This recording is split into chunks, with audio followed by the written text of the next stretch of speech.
Pona so that the tea at the Mia Odra. A Tumana so that the tea than a dugo, Inoye chap, Inoye Yada chap beat her Pajano. Who are Bodavada Mahopu? Bodavada Modo, Dowadwenu, Ugo Son Yene, Tangari, Lujene, Daniene, to a Dodavan, so Kudogamu Dochin, Eddie Ama. Kudugamu le Meloyawu, the Ale Manayawu, Yani Mafuyawu, so do say him a Majibanapship. I go to Yasoy, Tadanado Mare. The Yadama Boma, Mami Maleone, this is Mapia, Chupa Atu Lide, Pukuha. Pahaya Sadi Tandaran, Tukatan Great Di. E. The Boabi de Boa Senzamapia. We far be Pinayare, the Sadi Sore, Tanea Jigo, Pesha Biro, Siedokari, Sonda Naimale. Tigavagani, now so ye biro, Jeta Biro, Chile Mesolotion, goes and net Takaba. Eric goes and net Takaba. We but the Tiki with the bull Sore. Piatos who bring a Buddha.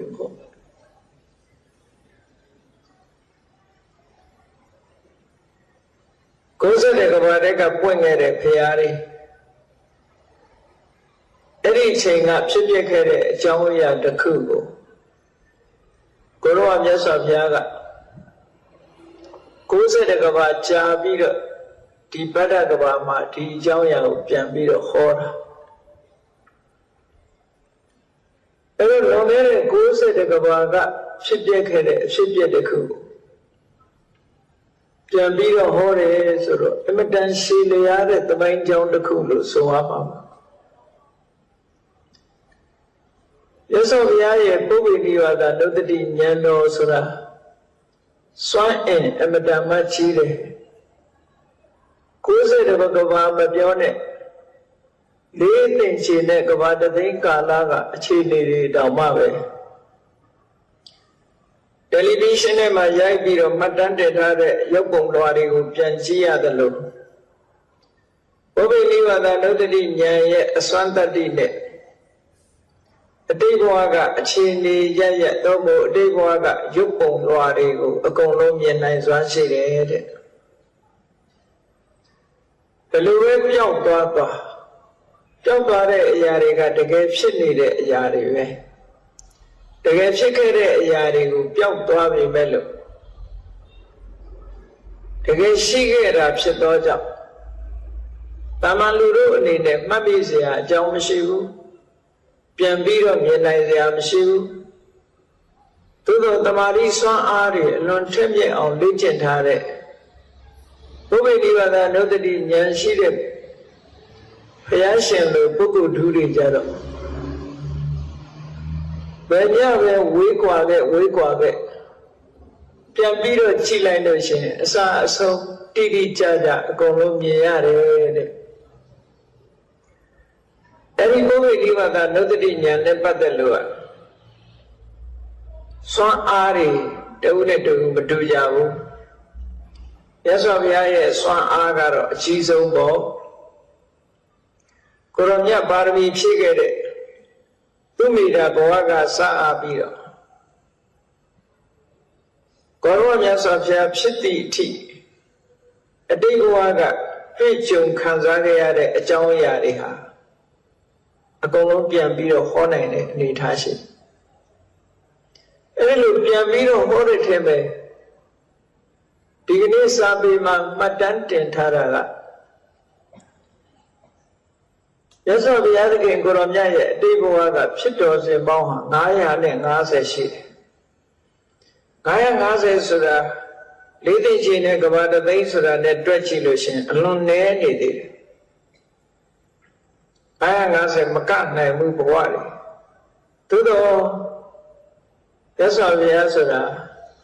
A jump ball, a mother horror, a jump ball, look, Mabiore Salani, a Deguaga. Yopo Gajatiha, Nyayishi did it.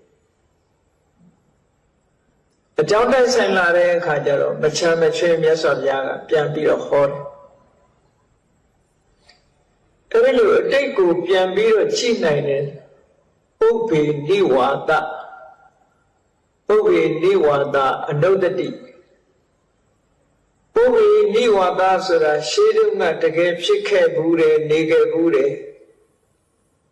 ဘဝတစ်ခုအနေနဲ့မိမိကိုယ်တိုင်တွေ့ကြုံခံစားခဲ့ဘူးတယ်ဆိုတာတွေကိုအနုတ္တိနောက်ကျောင်းပြန်ပြီးတော့အမှတ်ရစေတတ်တဲ့စွမ်းအင်တတ္တိရှိတဲ့တတိနဲ့ရှင်တွဲလာတဲ့အသိပညာကိုပုဗ္ဗေနိဝါဒအနုတ္တိဉာဏ်လို့ခေါ်တယ်ဝိဇ္ဇာဉာဏ်သုံးပါးထဲမှာပုဋ္ဌိအာလို့ဆိုတာအဲ့ဒီပုဗ္ဗေနိဝါဒအနုတ္တိဉာဏ်ကိုပြောတာအဲ့ဒီပုဗ္ဗေနိဝါဒအနုတ္တိဉာဏ်ဟာဘုရားမဖြစ်ခင်ကတည်းကရလိုက်တဲ့ဉာဏ်ပေါ့ကစုံလာပြီနေ့ညဘုရားဖြစ်တော့မယ်လို့ဆိုတဲ့အချိန်မှာဘုရားလောင်းတော်ဟာလေဝင်ချိန်ကစပြီးတော့အဋ္ဌံလိုက်တယ်ဒီကနေ့ဘုရားမဖြစ်မချင်းသို့မဟုတ်ကိလေသာအတော်တွေမကုန်မချင်းဒီနေရာကမထဘူးဒီတင်မြင်ခွေထားတာဘယ်တော့မှမဖြစ်ဘူးဆိုတဲ့အဋ္ဌံချက်နဲ့ထိုင်လိုက်တာအဲ့ဒီလိုထိုင်လိုက်ပြီးတော့အာနာပါနကမ္မထံကိုကြိုးပမ်းအထောက်လိုက်တာပထမယံလို့ဆိုတဲ့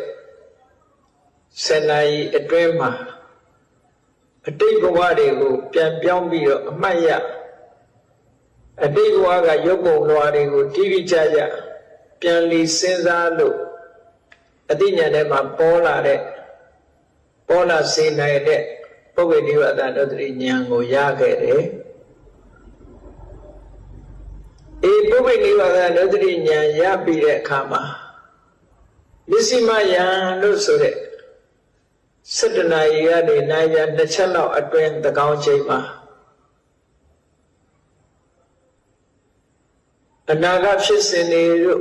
ဝိလံတဲ့ဒေသကအစင်အာယုန်တွေတို့တောင်ကြီးတွေခြားကွယ်နေတဲ့နေရာကအဖြစ်ပြက်တွေတို့အဲ့ဒါတွေကိုလှမ်းပြီးတော့မြင်နိုင်စွမ်းရှိတဲ့ဒိဗ္ဗစက္ခုအဘိညာဉ်ကိုရရှိခဲ့တယ်အဲ့ဒီအချိန်မှာဖျားမဖြစ်သေးဘူးနောက်ဆုံးပစ္စည်းမယံလို့ခေါ်တဲ့3 နာရီရဲ့ဟိုဘက်ရောက်လာတဲ့အခါကျတော့မှဝိပဿနာရှင်းစဉ်တစ်ခုကိုကူးလိုက်ပြီးတော့အာတဝက်ခယဉာဏ်နဲ့အာတော် 4 ပါးကုံသွားတဲ့အရတ္တမေအရတ္တဖို့ဆိုတဲ့ဒီဉာဏ်ကိုရလိုက်တာအဲ့ဒီအာတဝက်ခယဉာဏ်ကတော့လောကုတ္တရာအဆင့်ပဲသမထရှင်းစဉ်နဲ့မရနိုင်ဘူးဝိပဿနာရှင်းစဉ်နဲ့ရတယ်ခုနကပြောခဲ့တဲ့ပုဗ္ဗေနိဝါဒဒုတ္တိတို့ဒိဗ္ဗစက္ခုဆိုတဲ့ဒီဉာဏ်တွေကတော့သမထရှင်းစဉ်နဲ့ရတဲ့ဉာဏ်တွေပေါ့ဝိပဿနာကိုးလိုက်တဲ့အခါကျတော့ရသော်ဘုရားရဲ့တဏ္ဍမှာအတိတ်ဘဝကနေပြီးအထုံပါလာတဲ့ကိလေသာအတ္တဝါတွေအားလုံးဟာဝါဒနာနဲ့တကွာဖယ်ရှားပြလိုက်နိုင်တယ်ကိလေသာအတ္တဝါတွေကိုအလုံးကုန်ခန်းသွားစေတတ်တဲ့အရတ္တမဉ္ဇဉ်ရတ္တဖို့ဉ္ဇဉ်ဆိုတာကိုရလိုက်တယ်အဲ့ဒီအချိန်မှာဘုရားဖြစ်တယ်ပေါ့ရသော်ဘုရားရဲ့စွမ်းရည်တတ္တိဟာယဟန္တာပုဂ္ဂိုလ်ရဲ့စွမ်းရည်တတ္တိလေမြင့်မားတယ်ပိစိကဗုဒ္ဓတို့ရဲ့စွမ်းရည်တတ္တိတွေလည်းမြင့်မားတယ်ဆိုပါစို့ရှင်သာရိပုတ္တရာတို့ရှင်မောက္ကလန်တို့ကမိမိဖြစ်ခဲ့တဲ့အတိတ်ဘဝကအကြောင်းအရာတွေကိုပြန်ပြောင်းပြီးတော့ကြည့်မယ်ဆိုလို့ရှိရင်တသိန်းချေနဲ့ကဘာတသိန်းပဲကြည့်နိုင်တယ်ဟိုဘက်ကမကြည့်နိုင်ဘာဖြစ်လို့လဲသူတို့ပါရမီဖြည့်ခဲ့တဲ့အတိုင်းအတာတစ်ခုကတသိန်းချေနဲ့ကဘာတသိန်းမှာပါရမီဖြည့်ခဲ့တယ်အဲ့ဒီ1 အသိန်းချေနဲ့ကဘာတသိန်းဆိုတဲ့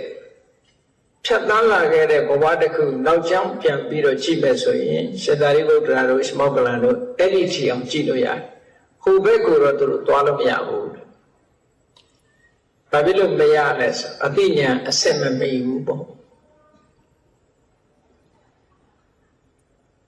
ပိစိကဗုဒ္ဓတွေကြတော့နှစ်သင်္ချေနဲ့ကဘာတသိန်းပါရမီဖြည့်ရတာဖြစ်တော့ကြောင့်နောက်ကျောင်းပြန်ပြီးတော့ဘဝဟောင်းကရှုပ်ပုံတော်တွေကိုပြန်ပြီးစဉ်းစားမယ်ဆိုလို့ရှိရင်နှစ်သင်္ချေနဲ့ကဘာတသိန်းမှာရှိခဲ့တဲ့သူတို့ရဲ့ကိုယ်တိုင်တွေ့ကြုံဖြစ်ပျက်ခဲ့တဲ့အရာတွေကိုအကုန်လုံးပြန်ပြီးတော့စိတ်ထဲမှာပေါ်လာနိုင်တယ်ပုဗ္ဗေနိဗ္ဗာန်တို့တွေအဲ့တော့ပိစိကဗုဒ္ဓကလည်းပဲနှစ်သင်္ချေနဲ့ကဘာတသိန်းရဲ့ဟိုဘက်ကိုသူမသွားနိုင်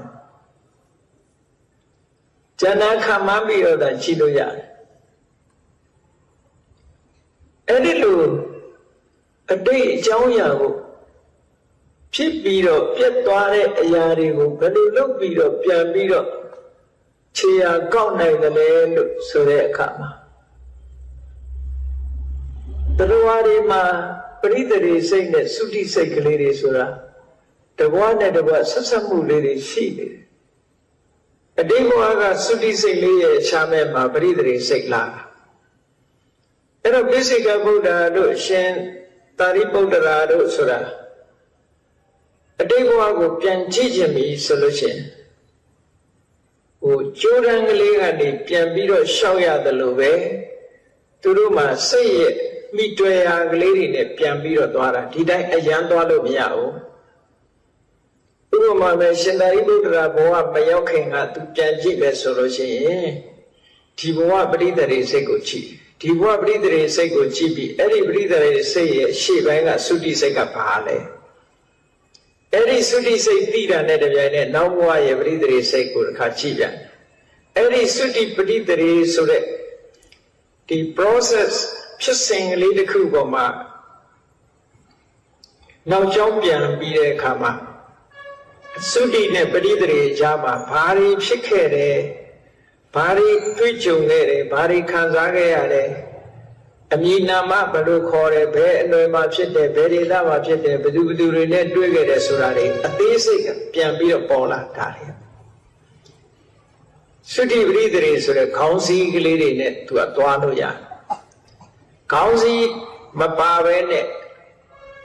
ဖြတ်ပြီးတော့ကြည့်လို့မရဘူးတဲ့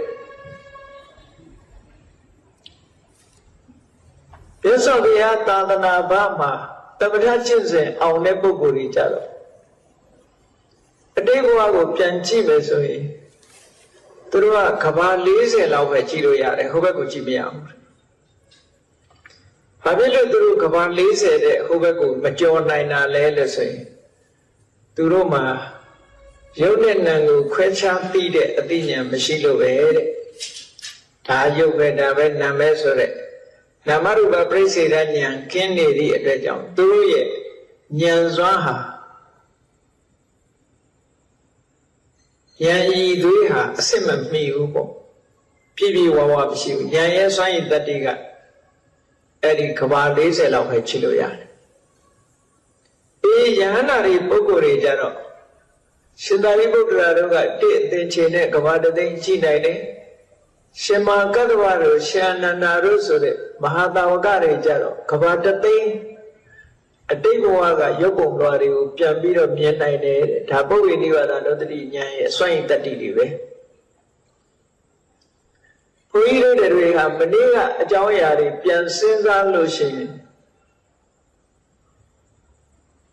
တချို့တော့ပြန်ပြီးတော့ပေါ်တယ်လို့ပဲဘုရားနိဗ္ဗာန်သောတတိဉာဏ်ရထားတဲ့ပုဂ္ဂိုလ်ဟာမနေ့ကအကြောင်းအရာပြန်ပြီးတော့စဉ်းစားလို့ပေါ်လာတယ်လို့သူတို့ဉာဏ်ထဲမှာအကုန်လုံးပေါ်လာတယ်အေးဘုန်းကြီးတို့တွေမှာဒါတော့အကုန်လုံးပေါ်တာမဟုတ်ဘူးနော်လူတိုင်းမေးကြည့်မနေ့ကဘာဟင်းနဲ့စားတာတော့ဆိုရင်ဟင်းခွက်တောင်မှစိုးသေးအောင်များစားထားရင်တော့ပြောတတ်မှာမဟုတ်ဘူးပေါ့လေတစ်ခွက်နှစ်ခွက်နဲ့စားရင်တော့လည်းမှတ်မိကောင်းမှတ်မိမှာပေါ့အေးမနေ့မိုးလင်းကနေစပြီးညနေထိအောင်မင်းဘယ်သူတွေနဲ့စကားပြောခဲ့တယ်လဲဘယ်သွားခဲ့တယ်လဲဆိုတာတော့အတော်ပြန်စဉ်းစားရင်တော့ပေါ်တော့ပေါ်မှာပေါ်တဲ့လူလည်းပေါ်တယ်မပေါ်တဲ့လူလည်းပေါ်မှာမဟုတ်ဘူးပေါ့နော်အေးမြတ်စွာဘုရားတို့ယန္တာပုဂ္ဂိုလ်တွေကြတော့အတိတ်ဘဝကသူတို့တွေးကြုံခံစားခဲ့ရတယ်ပြန်ပြီးတော့မြင်နိုင်စွမ်းရှိတယ်ပုဗ္ဗေနိဗ္ဗာန်သောတတိဉာဏ်လို့ခေါ်တယ်အဲ့ဒီမှာထူးခြားတာကတော့ Yeso Biaye Swai Tadijero Bawa Asane so that Suti Pritare so that he counsing a lady who Shazia Malo Kojo Viro Chiloya Kojo Viro Twane. So Yeso Biaga Tita Mena Machika, Tita Gedu Nada Chete, Eddie Machika, with the Rapshit Swari, Tilo Saint Antoine Malo. Chakane Jobiro to me the boa will let Waluya, the Chabawari Boari will let Waluya. When he are cheating, then they are Lambiro, Chakane, Pulai Hade, Adina Nema, a Gono Bona, Nasa Sati, Hotaraha, Obiniva, the Nodinian, John Dyson Lare Kama, a Deboaga, Shipjetigo, Pian Hotara, the Damolo. Sadaka Kora Babariado Sat Sadaka Devega Sata Soda Pipe Kere Jawayari Kasura Piopiara Rito The Gego Pipe Kere Jawayari Piopiro Piopiara Sadaka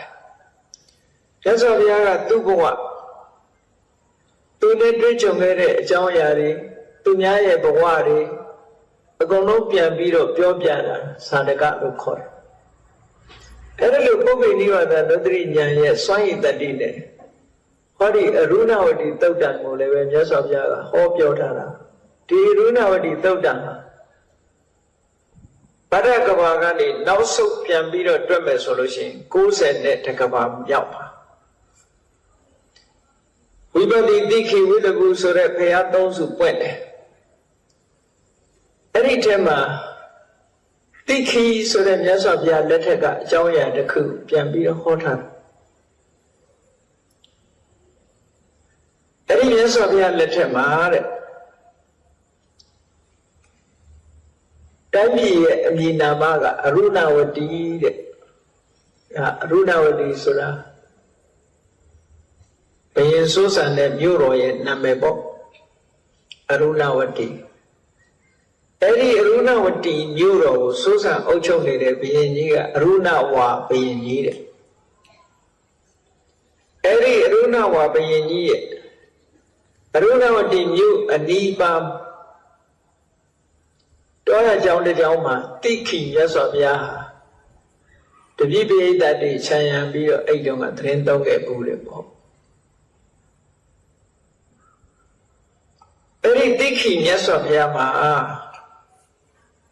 Leway and Leia, Kukorwa, yes, of Yama, Leway and Leia. Leia young, I should not even go Leway and I should not go and so. Ever done truth on that to be in the bar, see the Luwe.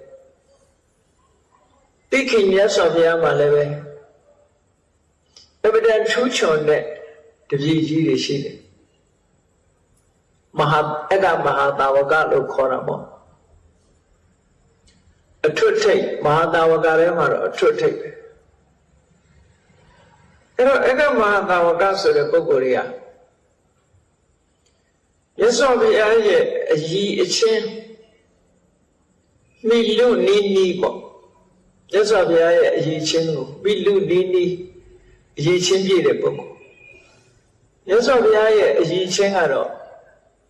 Lower piece of that valley, Pinya Vega level, lower piece on there, to go 80 back lower piece on. I did in the Bajaro. The Baga Pinya Vega piece on there, to go back Mamma piece on move. Chandabaga to go back Mother piece on there, Pinya Vega Mamma piece on. Solora. We put the Nan Tamia de Bogoga, Pinya Yama Tuchon. Babata Chinsema, Tamia de Bogoa, to go Yama Tuchon.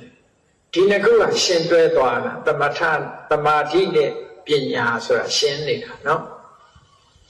Eram Yazaviaga, Presso. We put the Nale, Tamia de, the Mardi, the Metale, Tamia Tapsidoya, Yazavia Nega, Pinya le, Shelumia on. Tamyede, the Madi Swan Ale, Shelomia, Tamyede. သို့သောအဲ့ဒီမြတ်စွာဘုရားရဲ့အရေးချင်းကို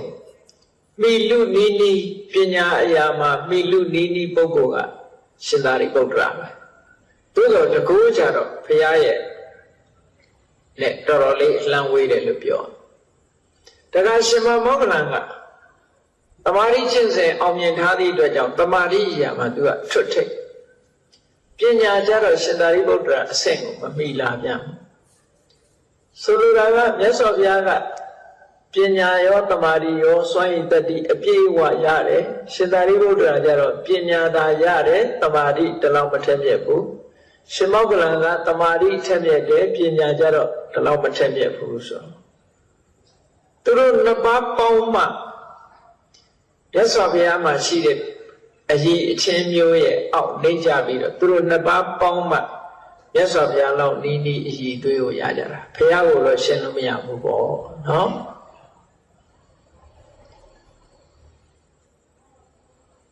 အဲ့ဒီမှာမြတ်စွာဘုရားရဲ့ဝိပဿနာမြတ်စွာဘုရားရဲ့တပ္ပထအဲ့ဒီကျင့်စဉ်နှစ်ခုဟာအထွတ်ထိပ်ကိုရောက်ထွတ်ထိပ်ရောက်နေသည့်အတွက်ကြောင့်မြတ်စွာဘုရားကပြန်ပြီးတော့အတိတ်ဘဝဇာတ်ကြောင်းတွေကိုခေါ်တယ်အဲ့ဒီတိုင်းပဲတိခိဆိုတဲ့မြတ်စွာဘုရားရဲ့လက်ထက်မှာလည်းပဲဝိပဿနာစွမ်းအားထက်မြက်လို့ပညာကြီးတဲ့ယဟန်တော်ကအဘိဓုတဲ့လက်ရယံဧကတဝက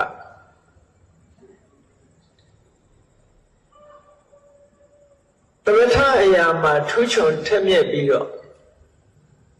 တမာရိစွမ်းအားတွေကြီးမားလို့တကောဣတိပတ်မြင်မာတဲ့လက်ဝဲရမထေကတော့တန်ဘဝလို့ခေါ်တယ်အဲ့တော့အဘိဓုနဲ့တန်ဘဝဂေါရမမြတ်စွာဘုရားမှာတော့သာရိပုတ္တရာနဲ့မောဂလန်တိခိမြတ်စွာဘုရားကျတော့အဘိဓုနဲ့တန်ဘဝအဲ့ဒါတိခိမြတ်စွာဘုရားမှာတပည့်ကြီးနှစ်ပါးထူးချွန်ထက်မြက်တဲ့တပည့်ကြီးနှစ်ပါးရှိတယ်တရကြတော့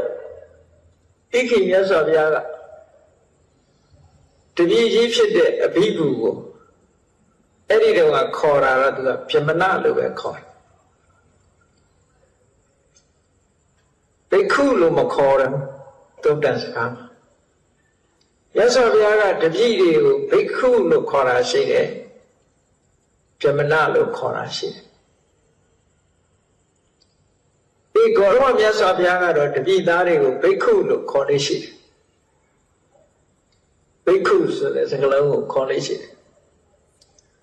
ယ်တိခိမြတ်စွာဘုရားကတော့သူတပည့်ကြီးတွေကိုဗြဟ္မဏဆိုတဲ့အဓိပ္ပာယ်ကဘာလဲလို့ဆိုရင်အကုသိုလ်တရားတွေကိုတွန်းလှန်ဖယ်ရှားပြီးသားပုဂ္ဂိုလ်တဲ့ဘာဟိတပါပောစိတ်ရဲ့အငြိအကျေးရုပ်မာတဲ့အတွေးတွေအလုံးကိုဖယ်ရှားတွန်းလှန်ဖယ်ရှားပြီးဖြစ်တဲ့ပုဂ္ဂိုလ်ဗြဟ္မဏလို့ဒီလိုခေါ်တာဟိုပုံနာဆိုတဲ့အဓိပ္ပာယ်နဲ့ဗြဟ္မဏကတစ်မျိုးသူတို့ကြတော့မန္တန်ကိုတင်တတ်လို့ဗြဟ္မဏမန္တန်ကိုရွတ်လို့ဗြဟ္မဆိုတာမန္တန်ဝေဒချမ်းကိုရွတ်ဖတ်တဲ့ဆယ်လို့ဗြဟ္မဏလို့ခေါ်တာအရိယာပုဂ္ဂိုလ်တွေကိုဗြဟ္မဏလို့ခေါ်တာတော့စိတ်ထဲမှာဖြစ်ပေါ်လာတဲ့အကုသိုလ်အညစ်အကြေးရုပ်မာတဲ့အတွေးတွေကိုဖယ်ရှားပြစ်နိုင်လို့တွန်းလှန်ဖယ်ရှားပြီးဖြစ်တဲ့ပုဂ္ဂိုလ်ဖြစ်လို့ဗြဟ္မဏလို့ဒီလိုခေါ်တာအဲ့တော့အဘိဓုဆိုတဲ့ယဟန်ကိုတိခိမြတ်စွာဘုရားအာယုဆုံးပြီးတော့နေဆုံးမစားခင်ခြားထဲမှာအဘိဓုယဟန်ကိုဗြဟ္မဏတို့ဗြဟ္မပြည်သွားရအောင်ခေါ်လိုက်တာဗြဟ္မပြည်သွားကြရအောင်ဆရာတပည့်ရသော်ဘုရားနဲ့တပည့်တာဝကနှစ်ပါးဗြဟ္မပြည်ကိုသွားကြဗြဟ္မတွေကိုတက်ပြီးတော့တရားဟောတာပေါ့ဗြဟ္မပြည်ကိုသွားအဲ့ဒီဗြဟ္မပြည်ကိုသွားတဲ့အခါကျတော့ဘယ်ပုံသွားတာလဲကာယကမ္မနာလို့ဆိုတဲ့ခန္ဓာကိုယ်ကြီးနဲ့သွားတဲ့အသွားကြတော့အမတန်နှေးတယ်ကာယကမ္မနာဆိုတာရှိလေလူတွေလမ်းလျှောက်ပြီးလာရင်နေ့ပဲလာလို့ရတာဟုတ်အဲ့တော့နေ့လေးကောင်းငင်ကနေပြန်တက်သွားပြီးတော့သွားတာကာယကမ္မနာအတော်နဲ့ရောက်မှာမဟုတ်ဘူးဗြဟ္မပြေကအလွန်ဝေးတာ အမတန်လျင်မြန်တဲ့ဒုံးရံကြီးနဲ့ပြစ်ထားတော့မှပဲဟုတ်လားဒီလာတို့ဂျိုရီတို့ရောက်ဖို့ဆိုတာ20ခွဲ30ခွဲနဲ့အမတန်လျင်မြန်တဲ့အဟုန်နဲ့သွားတာတော့မှပဲချက်ချင်းရောက်တာမှမဟုတ်တာနော်လူကိုယ်တိုင်ကရှင်းလန်းလန်းတယ်လို့ကောင်းတဲ့ဘဝကနေပြန်တက်သွားလို့အတော်နဲ့ရောက်မှာမဟုတ်ဘူးဓမ္မပြေကအလွန်ဝေးတယ်ဘလောက်ဝေးတယ်ဆိုတော့ခံမှန်းပြောထားတာရှိတယ်တယူဇနာလောက်အလျားအနံရှိတဲ့ကြောက်ဖြာကြီးတစ်ခုကိုဒါကတင်စားပြီးတော့ပြောတာပေါ့အဲ့ဒီကြောက်ဖြာကြီးတစ်ခုကောင်းဝင်ကနေပြီးတော့ဓမ္မပြေကနေချလိုက်မယ်ဆိုရင်လူပြေရောက်ဖို့ရအတွက်ရပောင်း120ကြာမယ်လေ4လကြာမယ်လို့ပြောတယ်အရှိန်အဟုန်နဲ့ကြောက်တုံးကြီးကြောက်ဖြာကြီးကအပေါ်ကနေချလိုက်လို့ကြာလာအရှိန်အဟုန်ပြင်းစွာကြာလာအဲ့ဒါ4လကြာမှလူပြေရောက်မယ်လို့ဒါလူပြေနဲ့ဓမ္မပြေဘလောက်ဝေးတယ်ဆိုတာကိုခံမှန်းပြောတဲ့စကားတစ်ခုပေါ့နော်အဲ့တော့အဲ့လောက်ဝေးတဲ့နေရာကိုရသော်ဘုရားကအဘိဓုယဟန်တော်ကိုခေါ်ပြီးတော့ကဲလာသွားရအောင်ဓမ္မပြည်သွားကြရအောင်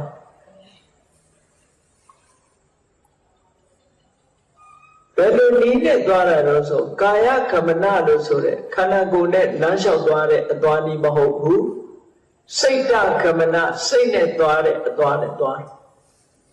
ဘုန်းကြီးတို့တွေလည်းကြည့်နေစိတ်နဲ့သွားလိုက်အခုတရားနာရင်အိမ်ပြန်လိုက်ရောက်သွားတာပဲမဟုတ်လားမှန်ပါပါဗျာလူကြီးကမရောက်တာနော်မှန်ပါပါဗျာအခုတွေ့အခုရောက်သွားတာစိတ်ကအိမ်ကိုရောက်သွားအေးနိုင်ငံခြားလာတဲ့လူဆိုဘလောက်ဝေးတူတူပါပဲနော်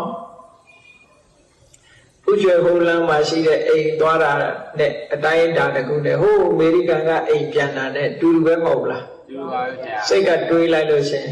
ဟောတူတူပဲရောက်သွားမှာပဲအတိုင်းအတာနှစ်ခုစိတ်သွားတာအလွန်မြန်တယ်လေအလွန်မြန်တယ်အမေရိကန်နေတဲ့လူတယောက်ကလည်းပဲခုထိုင်းနေရတဲ့ကဲအမေရိကန်ပြန်လိုက်ပါဦးမယ်စိတ်ကလေးနဲ့ပြန်ကြည့်ခုပြန်ခုရောက်သွားတာပဲအဲ့ဒါကိုစိတ်တကမ္မနာလို့ခေါ်တယ်ရုပ်ခန္ဓာကိုယ်ကြီးကိုစိတ်ထဲမှာထည့်သွင်းလိုက်ပြီးတော့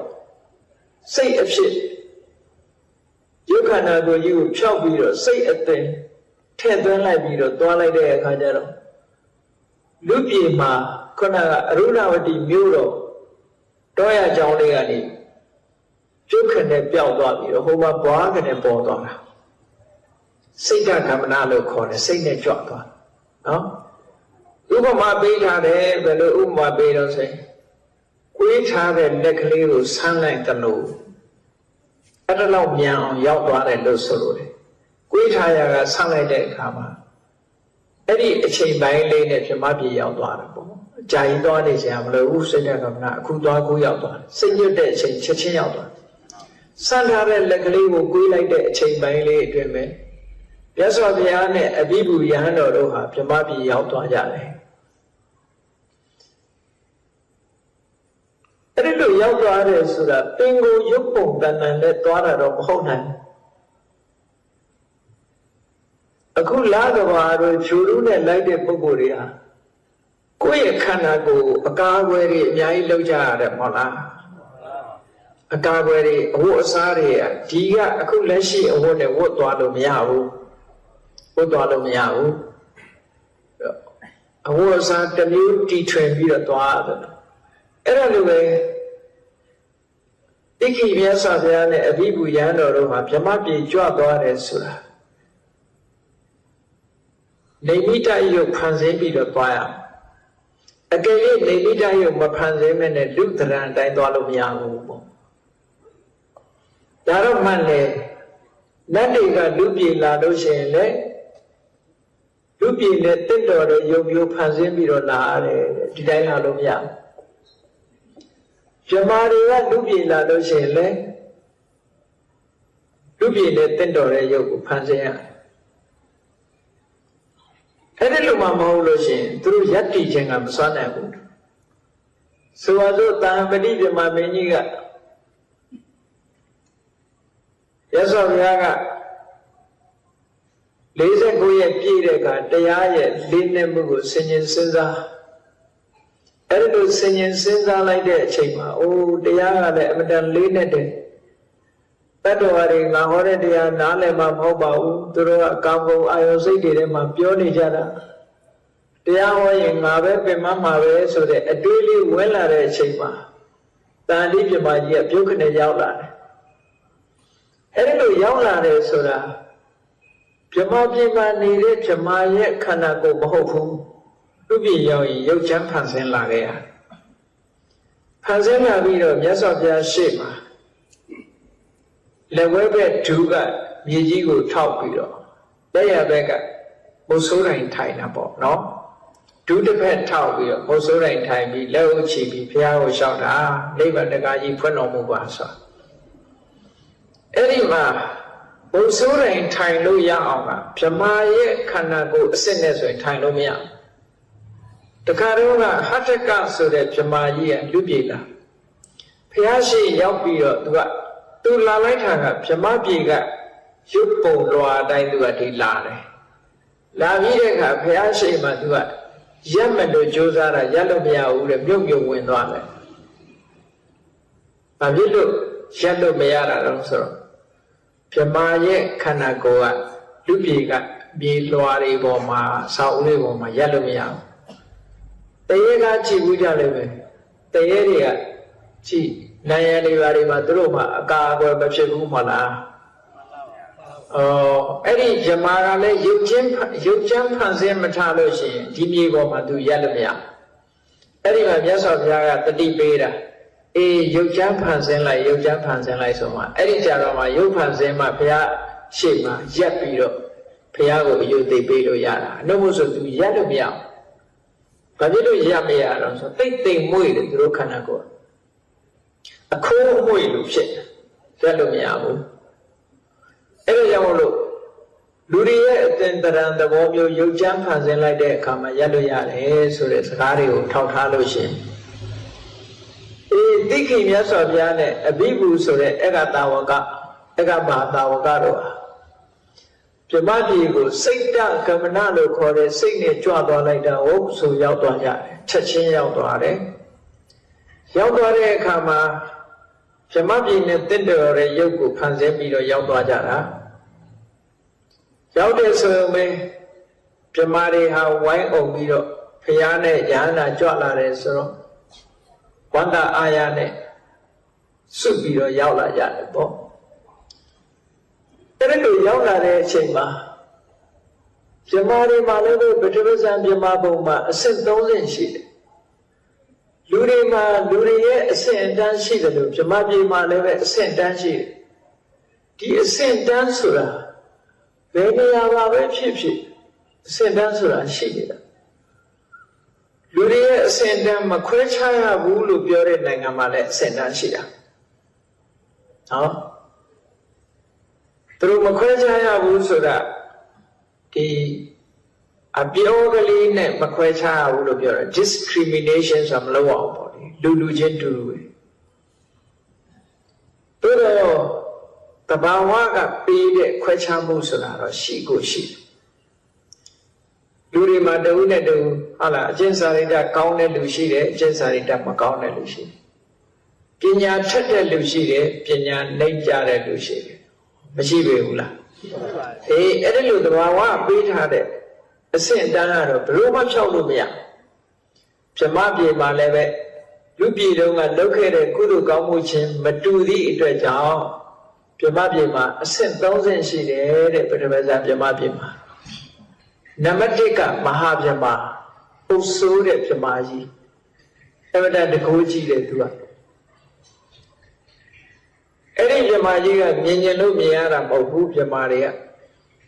သူ့ရဲ့တစ်ဆင့်နိုင်တဲ့ဗြဟ္မာကဗြဟ္မပရောဟိတလို့ခေါ်တယ်အဲ့ဒီဗြဟ္မပရောဟိတတဲ့တစ်ဆင့်နိုင်တဲ့ဗြဟ္မာကြတော့ဗြဟ္မပါရိသစ္စာလို့ခေါ်တယ်ခရိတ္တတွေခြံရံနေပေါ့သဘောမှာပြောမယ်လို့ဆိုရင်မဟာဗြဟ္မာဆိုတာဘယင်ပေါ့ဗြဟ္မပရောဟိတဆိုတာမူကြီးမယသေနာပတိဗြဟ္မပါရိသစ္စာဆိုတာတိုင်းသူပြည်သားတွေပေါ့ဗြဟ္မာတွေမှာလည်းပဲဒီလိုသဘာဝအရာခွဲခြားတာ ဘယ်လိုခွဲခြားတော့ဆိုတော့သူတို့လုပ်ခဲ့တဲ့ကုသိုလ်ကံခွဲခြားစန္ဒဝိရိယဝိမတစိတ်ဓာတ်လို့ဆိုတဲ့စိတ်အခြေအနေတွေကအောက်တန်းကြလို့ရှိရင်ခုနဗျမပါရိသစ္စာဘုံမှာဖြစ်တယ်အလယ်လတ်ဆိုရင်ဗျမပရောဟိတဘုံမှာဖြစ်တယ်အမြတ်တမ်းကဆိုလို့ရှိရင်မဟာဗျမဖြစ်တယ်မဟာဗျမကတော့အမြတ်ဆုံးပဲပေါ့အဲ့ဒါလို့သူတို့ကတပုံထဲမှာပဲနေကြတယ်ဒါပထမဇန်၃ပုံလို့ခေါ်တယ်ပထမဇန်၃ပုံဟာသို့တော့တပြင်းထဲမှာနေကြတာအေးမြတ်စွာဘုရားတိခိမြတ်စွာဘုရားနဲ့အဘိဓုယဟန္တာတို့ဗြဟ္မပြည်ရောက်သွားတဲ့အခါမှာမဟာဗြဟ္မာယောဗြဟ္မပရောဟိတတွေရောဗြဟ္မပါရိသစ္စာရောဗြဟ္မပြည်ကပရိသတ်တွေရောက်လာကြတယ်ရောက်လာတဲ့အခါကျတော့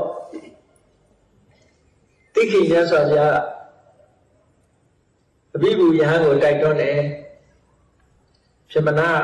ဟောပြမပိဋကတ်တွေရောက်လာပြီမင်းတရားဟောလိုက်ပါပြမပိဋကတ်တွေကိုတရားဟောပါတရားဟောခိုင်းရသော်ဘုရားကဘေးကအသာထိုင်းနေပြီသူတပည့်ကိုတရားဟောခိုင်းတယ်နော်အဲ့တော့အဘိဓုယဟန္တာကြီးကလည်းပဲရသော်ဘုရားခိုင်းတဲ့အတိုင်းတရားဟောတာပေါ့ဘုရားရှိမှထိုင်ပြီးတရားဟောအဲ့ဒီလိုလဲတရားဟောလိုက်ရောတရားဟောပြီးတဲ့အခါတာတို့မခေါ်ကြပဲနဲ့ဗြဟ္မာတွေကကဲ့ရဲ့ကြတယ်ဝိုင်းပြီးတော့ဘာလို့ကဲ့ရဲ့ကိုလေးစားအပ်တဲ့ဆရာသမားဖြစ်တဲ့ဘုရားရဲ့ရှေ့မှာဒီကိုယ်တော်ကတရားဟောရကောင်းလားဆိုပြီးတော့မကြည်လက်ကြဘူးသူတို့ဆရာရဲ့ရှေ့မှာလူဓာတ်လုပ်တယ်ဆိုတဲ့အတွေးနဲ့သူတို့ကကဲ့ရဲ့ရှုပ်ချကြတယ်အေးအားစရာပဲကိုယ်ဆရာရဲ့ရှေ့မှာတရားတွေဟောလို့လူတက်ကြီးလှုပ်လို့ဆိုပြီးတော့ကဲ့ရတာ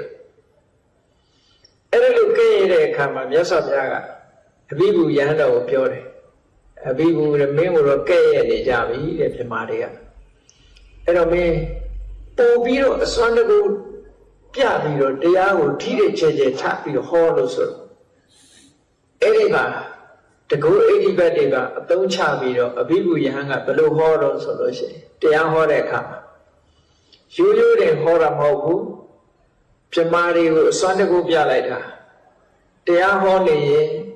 အဘိဓုယဟန်ရဲ့အောက်ပိုင်းခန္ဓာကိုယ်ကြီးကမမြင်ရဘူးအပေါ်ပိုင်းလေးတွေခန္ဓာကိုယ်ပုံစံအမျိုးမျိုးပြလိုက်တာတရားဟောနေတဲ့အချိန်မှာအထက်ပိုင်းပဲမြင်ရတယ်အောက်ပိုင်းကမမြင်ရဘူးတခါတခါတရားဟောတဲ့အခါမှာအောက်ပိုင်းသာမြင်ရပြီအထက်ပိုင်းမမြင်ရခန္ဓာကိုယ်တဝက်ဖြောက်ပြီးတော့ဟောတာအောဘယဖြစ်အောင်တဝက်ဖြောက်ပြီးတော့ဟောတာစွန့်ရည်တတိပြလိုက်တာပေါ့ဗြဟ္မမျက်စိနဲ့တော့မမြင်ရဘူးဆိုတော့သူဘယ်လိုလုပ်ဖြောက်နော်ခုခေတ်ကလူတွေကထူးထူးဆန်းဆန်းလုပ်ပြမှာခုခေတ်ကမဟုတ်လူတွေဆိုတာရောဗြဟ္မာတွေရောတူတူပါပဲထူးထူးဆန်းဆန်းလုပ်ပြနိုင်မှလူကစိတ်ဝင်စားတာဟုတ်ရိုးရိုးဆိုစိတ်ဝင်စားဘူးဇာလန်လေးတစ်ခုရှိတယ်သူပြေကမဟာပဏာဒဆိုတဲ့မင်းသားရှိတယ်အဲ့ဒီမင်းသားရဲ့ဘယ်တော့မှမပြုံးဘူးတဲ့ဘယ်တော့မှမကြည့်ဘူးအဲ့မင်းသားဘယ်တော့မှမပြုံးဘူးအဲ့တော့သူ့ကိုပြုံးအောင်လုပ်နိုင်လို့ရှိရင်ဘယင်ကဆုချမယ်လူတွေဟာသူပြုံးအောင်လိုက်ပြီးတော့ကြိုးစားတာခုခေတ်လူရှင်တော်တွေလည်းသူပြုံးအောင်လုပ်နိုင်မှာမဟုတ်ဘူးเนาะအေးပြုံးအောင်ကြိုးစားကြရည်စရာတွေပြောကြလုပ်ပြအမျိုးမျိုးလုံးဝမပြုံးဘူးသူမျက်နှာကြီးအတီးတီးကြီးအဲ့ဒီလိုကြိုးစားရတာ12နှစ်ကြာတယ်မပြုံးဘူးလူတွေပြလို့ကတော့သူကပြုံးဖို့မပြုံးဘူးလေအဲ့ဒါနဲ့တရားမင်းကနတ်ပြည်စတိတ်ရှိုးကနေပြီးတော့ကားကြည့်တဲ့တရားကိုလွတ်ပေးလိုက်တယ်အဲ့ဒီမဟာပဏာဒမင်းသားဟာမပြုံးဘူးလို့ပြောတယ်မင်းပြုံးအောင်သွားလို့ရှိသို့မဟုတ်နတ်လူရှင်တော်ပေါ့နတ်လူရှင်တော်လွတ်လိုက်တယ်လို့ပြောရမှာပေါ့နော်ခုခေတ်ပြည်သားလည်းအဲ့ဒါကိုနတ်လူရှင်တော်ဆိုရင်ပြုံးအောင်ပြုံးမယ်ထင်တယ်ကြာအေးခုခေတ်လူတွေကတော့ဟာသသမားနာရင်ပြုံးရတာပါပဲအဲ့ဒီမဟာပဏာဒမင်းသားလုံးဝမပြုံးလို့ဟိုက လက်ပြေကလွတ်လိုက်တဲ့လက်ကခြေတဲ့ကဘာလုပ်ပြတော့လို့ဆိုသူက dance လုပ်ပြတာ dance လုပ်တာဘယ်လိုလုပ်တော့ဆိုရင်သူကမျက်လုံးလေးကတစ်ဖက်ထဲတင်လှုပ်ပြီးတော့ကပြတယ်တချမ်းလှုပ်အကကိုကပြတယ်ခန္ဓာကိုယ်ကြီးတစ်ဝက်မျက်လုံးလေးတစ်ဖက်ပဲလှုပ်တယ်လက်တစ်ဖက်ပဲလှုပ်တယ်ခြေတော်တစ်ချောင်းပဲလှုပ်တယ်ကျန်တဲ့ဘက်ကငြိမ်နောက်တစ်ခါဟိုဘက်ကလှုပ်ဒီဘက်ကငြိမ်အပေါ်ပိုင်းလှုပ်အောက်ပိုင်းလှုပ်အဲ့လိုအမျိုးစုံတချမ်းလှုပ်အကပြတဲ့အခါကျတော့မဟာဗဒရာမင်းသားနည်းနည်းလေးပြုံးတယ်အဲ့ဒီကာလာကိုကြည့်ပြီးဗမာပြည်မှာအခုလူပြည်မှာတချမ်းလှုပ်အကမပေါ်သေးဘူးနော်တချမ်းလှုပ်အကတကယ်တချမ်းနဲ့ပဲအဲ့ဒါတချမ်းလှုပ်အကကကြင်လို့ရှိရင်တော့တချမ်းလေဖြတ်ထားတဲ့လူကခိုင်းတော့ရကောင်းရလိုက်အဲ့တော့လည်းပဲအထက်ကရာထဲမှာမတန်းတင်ထားတာလေးရှိထူးထူးဆန်းဆန်းပေါ့အဲ့တော့ဟောဒီဘိဗုယဟန်ကလည်းပဲကြည့်လေခန္ဓာကိုယ်တစ်ဝက်ကိုသာပြပြီးတစ်ဝက်ကိုမမြင်ရအောင်လုပ်ပြီးတရားဟောတယ်ခန္ဓာကိုယ်အပေါ်ပိုင်းကိုပြပြီးအောက်ပိုင်းကိုမမြင်ရအောင်လုပ်ပြီးတရားဟောတယ်အောက်ပိုင်းကိုသာမြင်ရပြီးအပေါ်ပိုင်းမမြင်ရအောင်လုပ်ပြီးတရားဟောတယ်အဲ့ဒါလို့အမျိုးစုံတကုဋ္ဌိဘက်တွေလည်းလုပ်ပြတဲ့အခါကျတော့အဲ့ဒီကြတော့ဗြဟ္မာကြီးတွေကဟာအာဟောစရာကောင်းလိုက်တာဒီကိုယ်တော်တေးတကူကြီးတာပဲသူတို့တော့မတတ်နိုင်ဘူးအမတန်အစွမ်းတကူကြီးပါပဲတဲ့ဆိုဝမ်းမြောက်ဝမ်းသာဖြစ်ကြတယ်အဲ့ဒီကြတော့မှအဘိဓုယဟန်ကိုထင်ကြီးသွားတာတဲ့အဲ့ဒီချိန်မှာအဘိဓုယဟန်ကမြတ်စွာဘုရားကိုလျှောက်တယ်ရှင်ဘုရားတဲ့တပည့်တော်လူပြည်တော်ကယဟန်တန်ဃာတွေနဲ့စမိတ်ရပြောရင်းကနေဒီဗြဟ္မပြည်ကနေပြီးတော့လူပြည်ကကြားအောင်သူတရားဟောနိုင်တယ်အခုလိုမိုက်တွေပါတယ်မပါဘူးနော်ဗြဟ္မပြည်ကခုနဗြဟ္မပြည်နဲ့လူပြည်ဆိုတာအလွန်ဝေးတယ်ကြောက်တုံးကြီးကြောက်ဖြာကြီးကိုချလိုက်ရင်၄လကြာမှလူပြည်ရောက်မှဆိုတော့ဘလောက်ဝေးတယ်ဆိုတာစဉ်းစားတာကြည့်ပေါ့အခုနေရီလားတွေဆိုတာစတုမာတဲ့ပုံပဲရှိတယ်ပေါ့အဲ့ဒီတဲ့အလွန်မြင့်တဲ့ကောင်းကင်ရဲ့ထက်ထဲမှာရှိတာဆိုတော့အဲ့ဒီဗြဟ္မဖြေကနေပြီးတော့တရားဟောတာကိုအောက်ကတန်ဃာတွေကြားအောင်သူဟောနိုင်တယ်ဆိုတာကိုသူပြောခဲ့ဘူးတဲ့ဆိုတော့မြတ်စွာဘုရားကအေးဒါဆိုလို့ရှိရင်လူပြည်ကကိုယ်တော်တွေကြားအောင်မင်းတရားဟောလို့ဆိုစัจ java လာ1000ကနေကြားရအောင်အဋိဌာန်လိုက်တယ်အဋိဌာန်လိုက်တဲ့အခါကျတော့အဋိဌာန်ပြီးတော့ဂါထာလေးတစ်ပုဒ်ဂါထာလေးနှစ်ပုဒ်ကိုရွတ်တယ်အဲ့ဒီဂါထာလေးတွေကလည်းအမှန်တန်တန်လို့ရှိတဲ့ဂါထာတွေပေါ့အာရပဋ္ဌနိက္ကမထယုံဇထဗုဒ္ဓသာသနိဒုနာထမစ္ဆုလောသေနံနလာခါရံဝကုံစရောဆိုတဲ့ဂါထာလေးတစ်ပုဒ်ပထမရွတ်လိုက်တယ်အာရပဋ္ဌနိက္ကမထယုံဇထဗုဒ္ဓသာသနိဆိုတဲ့အဓိပ္ပာယ်ကမြတ်စွာဘုရားသာသနာတော်မှာကြိုးစားကြပါအထောက်ကြပါနော်ဆွဲဆွဲမြဲမြဲအလုပ်လုပ်ကြပါတိုက်တွန်းလို့ဆိုတာသာသနာတော်ကြီးနဲ့ကြုံတွေ့ပြီးတော့မိမိလျော်ရောမနေနဲ့ကြိုးစားကြလို့ဒီလိုပြောတယ်တခုလုပ်ကြရမယ်တရားဓမ္မနဲ့ပတ်သက်ပြီးမသိသိအောင်ကြိုးစားကြရမယ်ဒုနာထမစ္ဆုနောသေနံနလာကာရံဝကုံစရောယူရိုးတွေနဲ့ဆောက်ထားတဲ့အိမ်ကိုစင်တကောင်ကဝင်မွေ့ပြီးတော့ခြေမုံပြစ်တယ်လို့ပဲသေနည်းရဲ့စစ်တပ်တစ်ခွဲဖြစ်တဲ့ကိလေသာတွေကိုလည်းပဲခြေမုံပြစ်ကြပါလို့ဒီလိုပြောတာဒါကိုထလေးလုံးဂါထာလို့လည်းခေါ်ကြတယ်အာရပဋ္ဌနိက္ကမထယုံဇထဗုဒ္ဓသာသနိဒုနာထမစ္ဆုနောသေနံနလာကာရံဝကုံစရောဆင်ကြီးဟာကျူဖြန့်အိမ်ကိုခြေမုံပြီးတော့ဖြတ်စည်းပြစ်တယ်လို့ဒီနည်းရဲ့စိတ္တိဘောဘာဖြစ်တဲ့ကိလေသာအာတော်တွေကံတရားတွေကိုခြေမုံပြစ်ကြမြတ်စွာဘုရားသာသနာတော်မှာပေါ်ပေါ်လျော်ရောမနေကြတဲ့ကြိုးစားကြဒီလိုအိဗယ်ရတဲ့ခါထာတစ်ပုဒ်ကိုဟောတယ်ပြီးတဲ့အခါဒုတိယဆက်ရတဲ့ဂါထာက Yo imadame dhamawini appamatto vihatati Pahaya sati tandaran dukha tandan karetati Achu chisu koပြောတာဟောဒီဘုရားမြတ်စွာရဲ့သာသနာတော်မှာတဲ့တရားဓမ္မအပေါ်မှာမမေ့မလျော့နဲ့နေ့စဉ်အမြတ်နေ့စဉ်မပြတ်ကျိုးပန်းအားထုတ်နေတဲ့ပုဂ္ဂိုလ်ဟာပါဟာယဇာတိတန္တာရံဒုက္ခတန္တံဂရိတတိတဘဝပြီးတဘဝစင်စက်မပြတ်မွေးဖွားပြီးဖြစ်နေရတဲ့ဒီဇာတိဆိုတဲ့တန်လျာကြီးကိုဖယ်ရှားပြီးတော့ဆင်းရဲဒုက္ခတွေအဆုံးသတ်နိုင်ပါလိမ့်မယ်။ဒီတရားနှစ်ပုဒ်ပဲသူဟောတယ်။ဗြဟ္မပြေကနေပြီးတော့ရိုးရိုးပဲဟောလိုက်တာ။အဲ့ဒီတရားတန်ကိုလူပြေကယဟန်တွေကအတိုင်းအသားကြီးကြား။ဗြဟ္မပြေကဟောတဲ့ဒီခါရလေးနှစ်ပုဒ်။ယောဣမတ္တေဓမ္မဝိနေအပ္ပမတ္တောဝိဟတတိဓမ္မဝိနည်းဆိုတဲ့မြတ်စွာဘုရားသာသနာတော်မှာမမေ့မလျော့နေတဲ့ပုဂ္ဂိုလ်ဟာတဲ့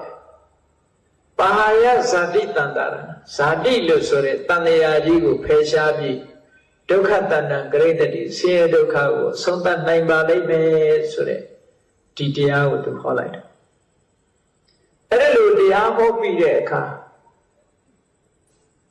တိခိမြတ်စွာဘုရားနဲ့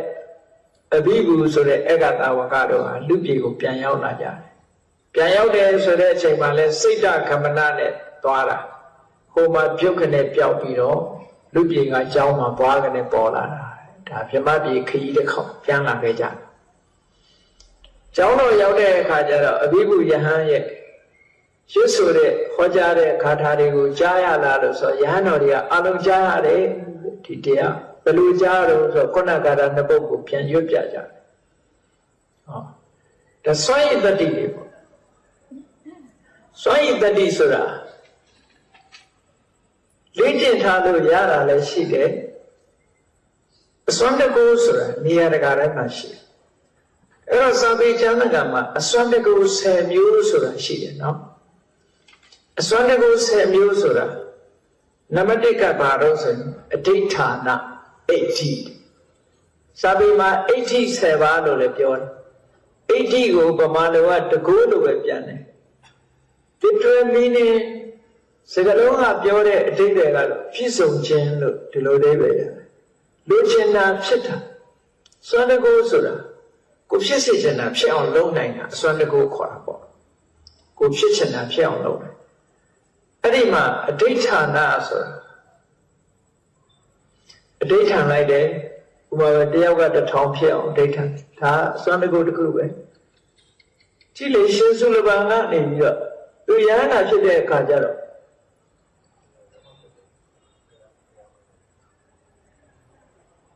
ဆုံးတာလိုက်ဖို့ရသူမလိုက်မသွားရအောင်ကျောင်းမှာသူတစ်ပါးလေးကြံတယ်မြတ်စွာဘုရားကကျောင်းမှာယဟန်တစ်ပါးရှိတယ်လို့သွားပင့်ကြီးအောင်လို့ဆိုပြီးတော့ခိုင်းလိုက်တဲ့အခါမှာသူ့ရဲ့နောင်တော်မဟာပဏ္ဏကမရှိတော့ပါဘူးခင်ဗျာလို့ရှောက်တယ်အဲ့ဒီအတန်ကိုသူကကြားတဲ့အခါကျောင်းမှာယဟန်နေရှိကြောင်းသူပြမယ်ဆိုပြီးတော့ယဟန်1000ဖန်ဆင်းထားလိုက်တာဒိဋ္ဌံလိုက်တာတယောက်ကနေပြီးတော့1000ဖြစ်ပါစေ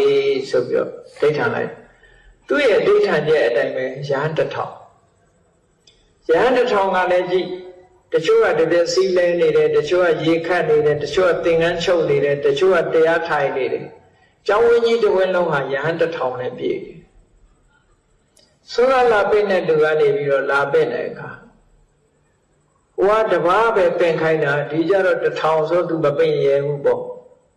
မပင့်ရဲတော့ပြန်ပြေးပြီးတော့သွားပြီးတော့လျှောက်တယ်ရှင်ဘုရားတဲ့ယဟန်တပားမကဘူး1000တောင်ရှိနေတယ်ဆိုဒါဖြင့်စုလပန်ဆိုတဲ့ကိုယ်တော်ပင့်ငယ်လို့တခါမှတော့သူပြန်သွားတယ်ပြန်သွားတဲ့အခါကျတော့ဟိုလည်းရောက်ရောရှင်ဘုရားရသော်ဘုရားကစုလပန်ဆိုတဲ့ကိုယ်တော်ကိုပင့်ခိုင်းပါတယ်လို့ဆိုပါဇက်ပေါင်း1000ကပြောလိုက်တာငါစုလပန်ပဲငါစုလပန်ပဲငါစုလပန်ပဲဆိုအားလုံးက1000လုံးကစုလပန်ကြီးဖြစ်နေတာမပင့်ရဲလို့ပြန်ပြေးသွားတယ်အဲ့တော့နောက်တတိယအချိန်သွားတဲ့အခါကျတော့ရသော်ဘုရားနီးပေးလိုက်တယ် ထမဆုံးငါဆူလဗန်လို့ပြောတဲ့ကိုတော့လက်ဆွဲခေါ်ခဲ့လို့ပြောအဲ့ဒီတခါသွားပြီးတော့ရှင်ဘုရားဆူလဗန်ကိုတော့ကြွပါဆိုငါဆူလဗန်လို့ဆိုတာလက်ဆွဲခေါ်လိုက်တာပျောက်သွားရောကျန်တာတွေကအဲ့ဒါအဋိဌာဏအဋ္ဌိတကိုးနဲ့ဖန်ဆင်းထားတယ်လို့ပြောတာနော်ဒီလိုစွမ်းတကိုးတွေလည်းလုံးလို့ရတယ်နံပါတ်1ကတော့ဝိကုပ္ပဏအဋ္ဌိလို့ခေါ်တယ်ဝိကုပ္ပဏဆိုတာဝိဆိုတာထူးထူးခြားခြားကုပ္ပဏပြုလုပ်တာဥပမာမဲ့လူစင်စစ်ကနေပြီးတော့ဆင်ယုတ်ကြီးဆင်ကြီးဖြစ်အောင်ဖန်ဆင်းတယ်လူစင်စစ်ကကြားကြီးဖြစ်အောင်ဖန်ဆင်းတယ်ရှင်မမောဂလန်ကြည့်လေလူစင်စစ်ကနေပြီးတဏှောပဏ္ဏနဂါမင်းနဲ့စစ်ပြိုင်တဲ့အခါကျတော့တဏှောပဏ္ဏနဂါမင်းကနဂါဆိုတော့ရှင်မမောဂလန်ကဂလုံလို့ဖန်ဆင်းလိုက်တယ်ဟောဂလုံလို့ဖန်ဆင်းတယ်အဲ့ဒီလိုရုပ်ပုံပြောင်းပြီးတော့ဖန်ဆင်းတာမျိုးထူးထူးခြားခြားဖန်ဆင်းတာမျိုးတွေဟာဒါဝိကုပ္ပဏအဋ္ဌိလို့ခေါ်တယ်ဒါလည်းစွမ်းရည်တတ္တိတစ်မျိုးပဲနောက်တစ်ခါကျတော့မနောမယအဋ္ဌိဆိုတာစိတ်ဖြင့်ဖန်ဆည်းတဲ့ခန္ဓာကိုယ်မျိုးမနောမယစိတ်ဖြင့်ဖန်ဆင်းလိုက်တယ်စိတ်ထဲကဖန်ဆင်းထားတဲ့ရုပ်မျိုးလည်းပဲဖြစ်နိုင်တယ်တဲ့နောက်တစ်ခုစွမ်းတစ်ခုကညာဏဝိဖာရအဋ္ဌိတဲ့ဉာဏ်ရဲ့စွမ်းရည်တတ္တိနဲ့ပြည့်ပြည့်စုံတာအဲ့ဒီဉာဏဝိဖာရအဋ္ဌိကလည်းအံ့ဩစရာကောင်းတာအရဟတမဉာဏ်အရဟတဘုဉာဏ်ရဖို့အခြေခံနေသူတို့ရဲ့ပစ္စည်းမဘဝိကပုဂ္ဂိုလ်ရဲ့တဏ္ဍာမှာရှိနေတယ်ဆိုတော့ရှင်ဘာကုလအလောင်းကလေးဟာဟိုးငယ်ငယ်လေးရေထဲသွားပြီးတော့ရေချိုးတဲ့အခါကျတော့ငါးကဟတ်သွားငါးမျိုးတဲ့ထဲမှာပါသွားတယ်အဲ့လိုပေါ်ပါသွားပြီပဲလို့မသေးတာဟာဘာကြောင့်မသေးတော့ဆိုရင်ဒီညာဏဝိဖာရသူ့ရဲ့အရတ္တမေဉာဏ်ရလက်တံဖြစ်တဲ့ဉာဏ်စွမ်းကြောင့်မို့လို့ဒီသိဆုံးခြင်းမရှိဘူးတခါတန်ကိစ္စဆိုတဲ့တာမဏေဟာမွေးဖွားလာတဲ့အချိန်မှာမမွေးဖွားခင်သူ့မိခင်ကကိုဝန်ကြီးနဲ့တည်သွားတာတည်သွားလို့တင်းချိုင်းပို့ပြီးတော့မီးရှို့တဲ့အခါမှာတဇူဝါးတွေနဲ့ထိုးရင်အဲ့ဒီဘိုက်ထဲကကလေးလေးကလွတ်စင်ပြီးတော့တမန်မြင့်ချုံပေါ်မှာသွားကြတယ်နော်မီးရှို့တဲ့ထဲကနေပြီးတော့နော်အဲ့ဒီကလေးလေးက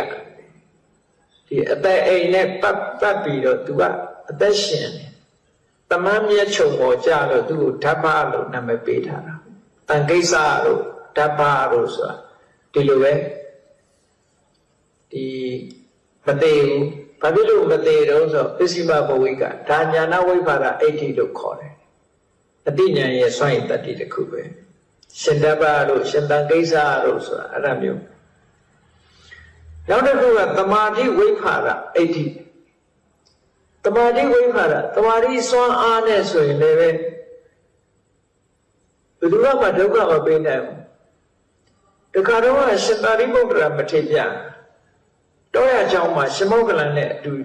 တောရကျောင်းလေးမှာထိုင်နေကြထိုင်နေရင်တမဘောဝင်စားတယ်လာကြီးကလည်းတာလိုက်တာအဲ့ဒီချိန်မှာရှင်သာရိပုတ္တရာလည်းပဲခေါင်းကိုအဲ့ဒီနေ့မှာပြောင်းအောင်ရိတ်ထားတာအပေါ်ကလန့်ရောင်နဲ့ဆိုတော့ခေါင်းလေးကနေပြောင်းပြီးတော့အလက်ဖြစ်နေမှာပေါ့ခေါင်းပြောင်မှာလာတာနေတဲ့အချိန်အဲ့ဒါလို့ရှိနေတဲ့အချိန်မှာဟိုးမြောက်အရာကနေကောင်းကင်ကနေပြီးတော့မြောက်အရာကနေတောင်ရက်သွားတဲ့ဘလူးနှစ်ကောင်အဲ့ဒီနန္ဒဆိုတဲ့ဘလူးကလာရောင်နဲ့ပြောင်လဲဖြစ်နေတဲ့ရှင်သာရိပုတ္တရာခေါင်းပြောင်ကိုမြင်တဲ့အခါကျတော့လက်သီးနဲ့ထိုးချက်စိတ်ပေါက်တယ်ကြံ့ဖမှန်နော်စိတ်ကူကလည်း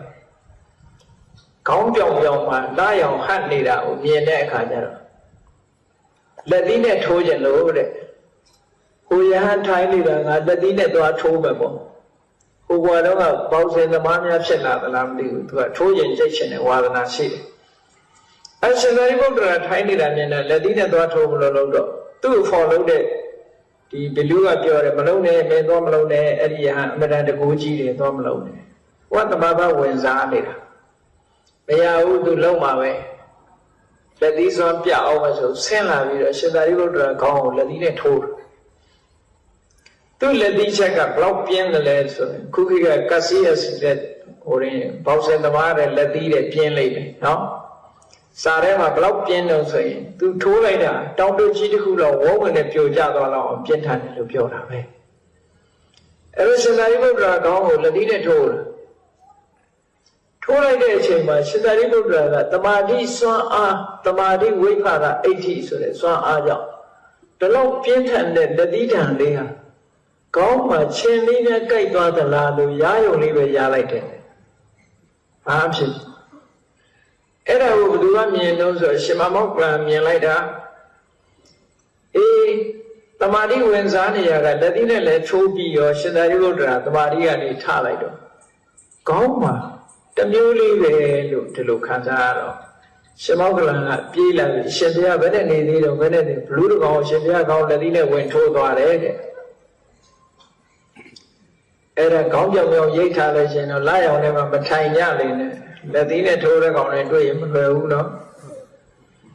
အဲ့တော့ရှင်ဘုရားကောင်းဘယ်နဲ့နေတော့ဆိုရှင်သာရိပုတ္တရာပြောတယ်လက်နဲ့လေးရာကြည့်ကြည့်လေးတော့ရှိတယ်တဲ့ဆိုတော့ရှင်ဘုရားတဲ့အဲ့ဒါဘလူးကနေလက်သီးနဲ့ဝင်ထိုးသွားတာတဲ့အဲ့ဒီဘလူးနဲ့ရှင်သာရိပုတ္တရာလက်သီးနဲ့ထိုးပြီးတော့တကူလုံးပူလာကြီးလောင်လာကြီးဆိုပြီးတော့တိတ်ဆုံးပြီးငရဲကြသွားတော့ယန္တာပြမတော့ယက္ခပါဟာရတုတ်ဆိုတာရှိ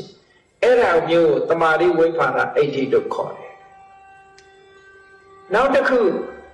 ဝိထုတစ်ခုကတော့ခာနုကွတ္တညာဆိုတဲ့ပထေကြီးကလမ်းမေးတနေရာမှာသူကဘုဒ္ဓကြီးထိုင်ပြီးတော့တမာဘောဝင်စားနေတာမှောင်ကြီးတဲ့မှာပေါ့အဲ့ဒီအချိန်မှာရွာတရွာမှာသခိုးတွေကပစ္စည်းဝင်ခိုးပြီးတော့ပစ္စည်းတို့ကြီးထမ်းလာပြီးအဲ့ဒီလမ်းကဖြတ်တန်းပြီးတော့လာတယ်အဲ့ဒီနားကြတော့မောမောပန်းပန်းနဲ့ကအထုပ်ချပြီးလာကြမယ်ပေါ့ရဟန္တာငုတ်တုတ်ထိုင်နေတာကိုသူတို့ကတစ်တုံးကြီးမှတ်နေတော့သူတို့ခိုးလာတဲ့စိန်နေရွှေတွေခိုးလာတဲ့ခိုးရပါပစ္စည်းတွေကိုအဲ့ဒီရဟန္တာရဲ့ခေါင်းပေါ်မှာစုပြီးတင်ထားကြတာတိတ်မုတ်ကြီးပေါ်တင်ကြတယ်ပေါ့လေအဲ့ဒါလိုနေပြီးတော့ရဟန္တာကြီးကတော့သဘာဝဝင်စားနေတာဆိုတော့ဘာဖြစ်ဘူးတကယ်ဆိုလို့ရှိရင်လေဒါတော့အလေးပင်ကြီးဆိုလို့ရှိရင်မလွယ်ဘူးပေါ့သူကောင်းပါနောက်တမဘက်ကထတဲ့အချိန်သခိုးတွေကလည်းအထုပ်မားတဲ့အချိန်ကျတော့အောက်ကယဟန္တာကြီးကလှုပ်လာတော့အဲ့ကြမှာလူမှန်းသိပြီးတော့ယဟန္တာကြီးမှန်းသိတဲ့အခါကျတော့မှထိုင်ပြီးရှ िख ိုးတောင်းပန်ကြတယ်ဒါလောက်လေးလံတဲ့အထုပ်အပိုးတွေခေါင်းပေါ်စုတင်တာဘာမှမဖြစ်တာဟာဒါတမာတိဝိဖာရအဋ္ဌိလို့ခေါ်တယ်ဒါလည်းအစွမ်းတစ်ခုပဲ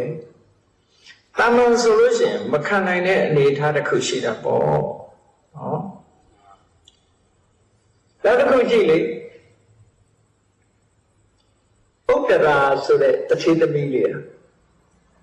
သူတို့ကဆင်းတဲ့ဘဝကနေတထေဖြစ်သွားတာသူတို့ကအိမ်လဲလုံးရတယ်သူ့အဖေကသူတို့ကအိမ်လဲထွန်ပြီးတော့လဲလုံးရတယ်ရှင်သာရိပုတ္တရာကိုလှူတယ်သူဇနီးကလည်းရှင်သာရိပုတ္တရာဆွမ်းကတ်တယ်အဲ့ဒီနေ့မှာသူတို့ထွန်ရဲထားတဲ့မြေကြီးတွေအရွှေဖြစ်သွားအဲ့ဒီမှာသူတထေးဖြစ်သွားအဲ့ဒီပုံနာဆိုတဲ့တထေးရဲ့သမီးကဥဒ္ဒရာသူမနာဆိုတဲ့တထေးသားနဲ့သူ့ကိုအိမ်တော်ရဲ့ယတာချပေးထားတဲ့အခါကျတော့ဟိုကဗုဒ္ဓဘာသာမဟုတ်ဘူးဗုဒ္ဓဘာသာမဟုတ်တော့တဝါတွင်းလုံးသူကဥပုသ်ဆောင်ခြင်းနဲ့သံဃာတွေကိုလူခြင်းနဲ့တန်းခြင်းနဲ့သူကသောတာပန်ဆိုတော့ကုသိုလ်ကောင်းမှုလုပ်ခြင်းအဲ့ဒီအိမ်မှာကုသိုလ်ကောင်းမှုလည်းမလုပ်ရဘူးတရားလည်းမနာရဘူးယဟန်နေလည်းမဖူးရဘူးဆိုတော့သူစိတ်ထဲမှာမကြည်မနှက်ဖြစ်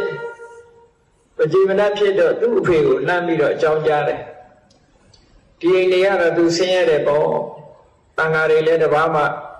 ဆုံးမကြွေးရဘူးတရားလည်းမနာရဘူးအဲ့တော့ဒီအိမ်ကိုရောက်တာသူကထောင်ကျနေတာနဲ့တူတူပဲဆိုသူ့တွေကပတ်စံနေပို့လိုက်တယ်ပတ်စံနေပို့လိုက်ပြီးတော့ငါသမီးတဲ့ပြည့်တစားမတူကိုငှားထားပြီးတော့ငါသမီးကုသိုလ်ကောင်းမှုလုံးလို့ဆိုပြီးတော့သူအဖေလုပ်တဲ့ပုဂ္ဂိုလ်ကလှမ်းပြီးတော့ပတ်စံပို့တနေ့ကို1000နဲ့တိရိမာဆိုတဲ့ပြည်စံမကိုငှားပြီးတော့သူ့ယောက်ျားကိုလုံကျွေးပြုခိုင်းတယ်ပေါ့ သူကတော့သူ့ချမ်းရနေနဲ့လေးစင်တဲ့မြတ်တန်ဃာတွေကိုပင့်ပြီးမိဖို့ကြောင့်လည်းမောမောပန်းပန်းနဲ့ဆွမ်းနေချက်ဆွမ်းနေလောင်းကုသိုလ်ကောင်းမှုတွေတွားတွင်လုံးလုပ်တာအဲ့ဒီလိုလုံးနေတာကိုတရက်တော့ပြင်ဘက်မှာသူကချွေးတိတန်လေးနဲ့ထမင်းအိုးနေချက်ပြီးတော့နေတာပင်ပန်းပန်းလုံးနေတာတထေးသားကအိမ်ပဒင်းပေါက်ကိုဖွင့်ပြီးတော့ကြည့်တော့ဥဒ္ဒရာကိုမြင်တဲ့အခါကျတော့သူ့စိတ်ထဲမှာဘလို့တွေးတော့ဆိုရင်ကြည်စမ်းတဲ့ဒီကောင်မအပင်မခံပြီးတော့ချမ်းသာတာမနေတတ်ဘူးပေါ့သူကချွေးတိနဲ့ချက်လို့ပြုတ်လို့ပင်မခံတယ်ဆိုပြီးတော့သူ့အတွေးနဲ့သူကပြုံးတာအဲ့လိုပြုံးတော့တိရိမာကဘသူကြည့်ပြီးပြုံးတာတော့လို့သူကလည်းပရိမောကကြည့်လိုက်တဲ့အခါကျတော့ဥဒ္ဒရာကိုကြည့်ပြီးတော့ပြုံးတယ်ဆိုတာကိုသိတော့သူ့စိတ်ထဲမှာမနာလိုစိတ်ဖြစ်သွားမနာလိုစိတ်ဖြစ်သွားပြီးတော့အိမ်မောကနေတော့လျှောက်ဆင်းသွားပြီးတော့ဟိုမှာစီရီထောပတ်တွေချက်ထားတဲ့ထဲကနေပြီးတော့မှုန့်နဲ့ခတ်ပြီးတော့ဥဒ္ဒရာရဲ့ခေါင်းသွားလောင်းတာအဲ့ဒီလိုလောင်းတဲ့အခါမှာဥဒ္ဒရာကဘာစဉ်းစားတော့ဆိုရင်သူ့ကျေးဇူးကြောင့်ငါကုသိုလ်တွေလုပ်ခွင့်ရတယ်သူ့ပေါ်မှာမပြစ်မှားဘူးချမ်းသာပါစေဆိုပြီးတော့မေတ္တာပွားပြီးတော့နေလိုက်တယ်လောင်းချလိုက်တာအမတန်ပူတဲ့နော်အမတန်ပုတ်ပွက်ဆူနေတဲ့ထောပတ်စီတွေဟာဥဒ္ဒရာခေါင်းပေါ်နဲ့ရောက်အေးမြပြီးတော့သွားမပူအဲ့ဒါဘာကြောင့်လဲလို့ဆိုလို့ရှိရင်ဒီတမာတိဝိဖာရတကူပဲတဲ့ဒီလိုဆိုလို့သမ္မာဝတိမိဖုရားကြီးကလည်းပဲတခါတော့ဥဒိဏမင်းကအမြင်မှားပြီးတော့သမ္မာဝတိနဲ့အဖွဲ့ကိုအကုန်လုံးပြစ်တတ်မယ်ဆိုပြီးတော့ဘုရားနဲ့ချိန်ပြီးအလုံးကိုတန်းစီရခိုင်းတယ်တန်းစီရခိုင်းပြီးတော့ရှင်ဝတ်တဲ့ဘုရားနဲ့ချိန်ပြီးတော့ပြစ်တာဘုရားကလုံးဝမထွက်ဘူးအဲ့ဒါဘာကြောင့်မထွက်တာတော့ဆိုသမ္မာဝတိကဘယင်မတရားကြီးပေါ်လဲဘယ်လိုမှစိတ်မပြစ်မှားကြနဲ့ဂုံးတိုက်တဲ့မာဂန္ဒီဆိုတဲ့ဒီဘုရားပေါ်မှာလည်းမပြစ်မှားကြနဲ့အလုံးမေတ္တာဘာဝနာပွားကြဆိုတဲ့တမာတိစွမ်းအားသူတို့တဏ္ဍာမှာရှိနေလို့ညာကပြစ်လို့မရဘူးတဲ့နော်အဲ့ဒါတွေအဘာလို့ဆိုတမာတိဝိဖာရအဋ္ဌိလို့ခေါ်တယ်တမာတိစွမ်းအားနဲ့တားတာနောက်တစ်ခုကအရိယာအဋ္ဌိအရိယာအဋ္ဌိအရိယာပုဂ္ဂိုလ်တွေဟာစိတ်ကိုပိုင်နိုင်တဲ့စွမ်းရည်တတ်တည်ရှိကြတယ်။ရောစရာကောင်းတာကိုရောစရာမကောင်းဘူးလို့စိတ်ထဲမှာပြောင်းပြီးတော့ထားလို့ရတယ်။ဥပမာမဲ့ဆိုတော့ရှင်မကတ္တဗကြီးကိုလူတန်ယောဂဆွဲနေတဲ့လူကြီးတယောက်ကနေပြီးသူစားနေတဲ့ထမင်းတွေကိုသူ့ရဲ့ထဲတော့သူ့ရဲ့လက်ချောင်းလေးတစ်ချောင်းကတပိတ်လေးကိုပြတ်ကျချင်ရတယ်နော်လူနာယောဂဆွဲနေတဲ့လူရဲ့လက်ချောင်းကလေးတစ်ခုကအဲ့တပိတ်လေးပြတ်ကျချင်ရတယ်သို့တော်ရှင်မကတ္တဗမထေရကအဲ့ဒီလက်ချောင်းလေးနဲ့ဆွန်းတဲ့ကိုဓာတ်လို့ထားနိုင်တယ်ဒါအလုံးဟာပထဝီဓာတ်ပဲဆိုပြီးတော့လက်ချောင်းလေးကိုတော့မစားဘူးပေါ့နော်ဆွန်းကိုတော့ဒီတိုင်းပေပေရှက်ရှက်ဖုံးပေးနိုင်တယ်အဲ့ဒါဟာအရိယသူတော်စင်တို့ရဲ့စွန့်ရည်တတ္တိတစ်ခုပဲစိတ်ဟာယွန်စရာကိုမယွန်မဲနေနိုင်တယ်နော်လက်သမီးအာယုံလိုအာယုံမျိုးတွေ့ရင်လည်းမတတ်မှတ်ပဲနေနိုင်တယ်ဆိုတာဒါအရိယပုဂ္ဂိုလ်ရဲ့စွန့်ရည်တတ္တိတစ်ခုတစ်ခုပဲဒါလည်းတစ်ခုလို့ခေါ်တာပဲဥစိတ်ကိုထိနိုင်တဲ့စွန့်ရည်တတ္တိတစ်ခုနောက်တစ်ခါကျတော့ကမ္မဝိပါကစကမ္မဝိပါကကံရဲ့အကျိုးတရားအနေနဲ့ပေါ်လာတဲ့အစွမ်းတကူဆိုတာရှိသေးတယ်အဲ့ဒါတွေကတော့ငှက်တွေဟာကောင်းဝင်ပြန်နိုင်တာဒါသူတို့ကမ္မဝိပဿနာလို့ခေါ်တယ်သူတို့ကံရဲ့အစွမ်းတတ္တိပဲဒါလူတွေမပြန်နိုင်ဘူးသူတို့ကံကြောင့်မို့လို့ကံပေးတဲ့အစွမ်းရည်တတ္တိတွေပဲသူတို့အကောင်းဆုံးပြန်နိုင်တာကဘာဝခေတ်ကလူသားတွေဟာလည်းပဲကောင်းငင်ကိုပြန်နိုင်တယ်ကောင်းငင်မှာကျက်စားတယ်ဆိုတာဒါလည်းကံကြောင့်ဖြစ်တာတွေပဲအလုံးကကံပေးတဲ့စွမ်းရည်တတ္တိတွေပဲချီတာဆိုတဲ့တတ္တဝါဟာကဘာပေါ်မှာအပြည့်အမြန်ဆုံးပါဒါလည်းပဲသူကကံကပေးတာပဲပေါ့တတ္တဝါတွေမှာသူတို့ဆိုင်ရာကံကပေးထားတဲ့အစွမ်းတတ္တိတွေရှိကြတယ်တဲ့အဲ့ဒါကိုကမ္မဝိပါကစိတ်တိလို့ခေါ်တယ်နောက်တစ်ခုက ကုသိုလ်ကောင်းမှုရှိတဲ့ပုဂ္ဂိုလ်ရဲ့အစွမ်းတကူဆိုတာတစ်မျိုးရှိတယ်။ပုံညဝတ္တောအဋ္ဌိကုသိုလ်ရှင်တွေရဲ့အစွမ်းတကူကုသိုလ်ရှိပြီဆိုလို့ရှိရင်မြေကြီးကနေပြီးတော့ရွှေတောင်တွေပေါက်တာစတိလလို့ဆိုရင်မြေကြီးကနေပြီးတော့ရွှေတောင်ပေါက်လာမေနကတထေးဆိုလို့ရှိရင်အိမ်နောက်ဘေးမှာရွှေစိတ်ရုပ်တွေပေါ်လာဇောတိကဆိုလို့ရှိရင်လည်းယရဏစီချေထားတဲ့နတ်ပြတ်သက်ကြီးပေါ်လာဒါတွေကဘာဖြစ်လို့လဲဆိုကုသိုလ်ကောင်းမှုကပေးတာဒါတွေကအဲ့ဒါပုံညာဝတ္တောအဋ္ဌိလို့ခေါ်မေတ္တကတထေးကြီးဆိုလို့ရှိရင်ရေမိုးချိုးပြီးကောင်းကင်ကြည့်လိုက်တာနဲ့တပြိုင်နက်စပယ်ကြီးတွေကအကုန်လုံးကောင်းကင်ကနေ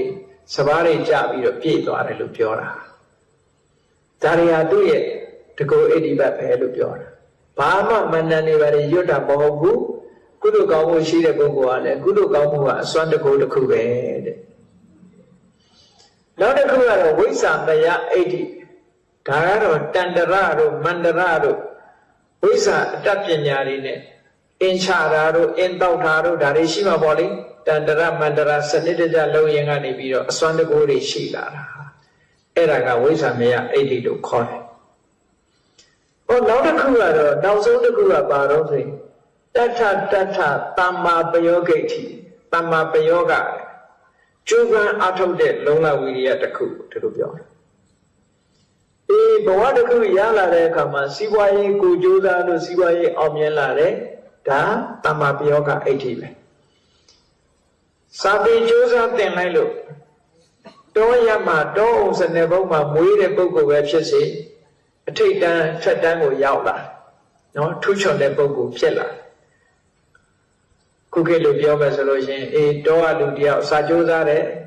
စာကြိုးစားသည့်အတွက်ကြောင့်ဒီဂရီတွေများစွာရတယ်ဒီတွေရတယ်နောက်ဆုံးကစေပညာအထိအောင်မိလို့ဆရာဝန်ကြီးဖြစ်သွားတယ်နာမည်ကြီးတဲ့ဆရာဝန်ကြီးဖြစ်သွားဒါသမ္မာပယောဂိဋ္ဌိလို့ခေါ်တယ်ကိုယ်တိုင်ကြိုးစားလို့ထွက်ထရောက်သွားတာဒါမျိုးတွေကလည်းအများကြီးရှိတာပဲလေ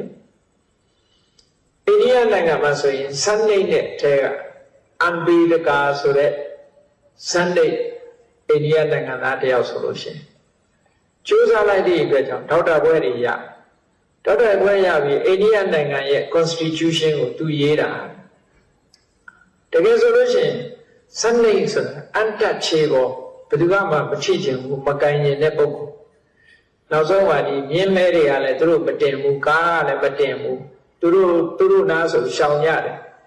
အဲ့ဒါလို့ဘဝမှာနှိမ့်ကြတဲ့ဘဝကနေပြီးတော့ဟုတ်လားနိုင်ငံမှာတကယ်ကိုအဆင့်မြင့်တဲ့ယာရုကြီးတွေကိုရသွားတယ်ဆိုတာသမ္မာပယောဂိဋ္ဌိလို့ခေါ်တယ်